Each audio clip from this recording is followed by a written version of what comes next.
معنا احد المنظمين اللجنه الصفراوي محمد. سي الصفراوي محمد، اش تقولنا على هذا التنظيم في هذا المهرجان؟ اولا اشكركم على تلبيه الدعوه.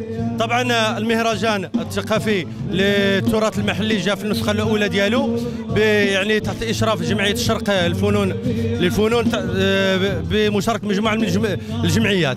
طبعا هذه بادره اولى يعني للرجوع لتاريخ الاجداد ديالنا، ناهيك على ان هذه الفكره جات على ان مدينه وجده تغيرات، وانها تغيرت، والتنظيم جا من طرف اطر ومجموعه من الفاعلين الجمعويين والفنانين. يعني فات اللجنه التنظيميه في واحد الاجواء فيها انسجام وحماسي، واللي عطينا لها واحد ما لقينا ما احسن ما افضل مطرب سي محمد رمزي على اداره المهرجان، نظرا لحكم التجربه ديالو والشهره ديالو داخل مدينه وجده. المهرجان فات يعني في واحد الظروف ملائمه، لانها الحمد لله تلقت واحد الاقبال ونجاح، رغم ان لقينا واحد العراقيل واحد التراكمات اللي كنا متخوفين بها سلبيه، الا انها نجبت معنا واحد التراكمات ايجابيه، والحمد لله هذه خديناها فكره. مشكورين طبعا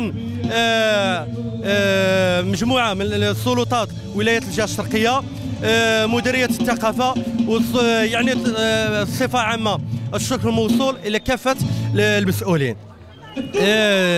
النقطة اللي غادي نتكلم عليها فهي أن ربما كنا سلفت الذكر، قلت أن كان عندنا واحد التخوف، بالعكس اليوم زدنا حماس. فيعني مدينه وجده لها تغييرات، وخصوصا الخطاب الملكي نتاع 2003 اللي كان تحت شعار تنميه الجهه الشرقيه، انه جعل منه تحولات اقتصاديه سياسيه ثقافيه، اللي بينت اننا في نموذج التنميه. لهذا بهذه المناسبه وحنا على ابواب الزياره المبتهجه لصاحب الجلاله كنقولوا ليس سهلا ومرحبا بك في مدينتك، ونحن جنود مجندين تحت شعار الخالد الله الوطن الملك. شكرا شكرا للجنه المنظمه، بارك الله فيكم.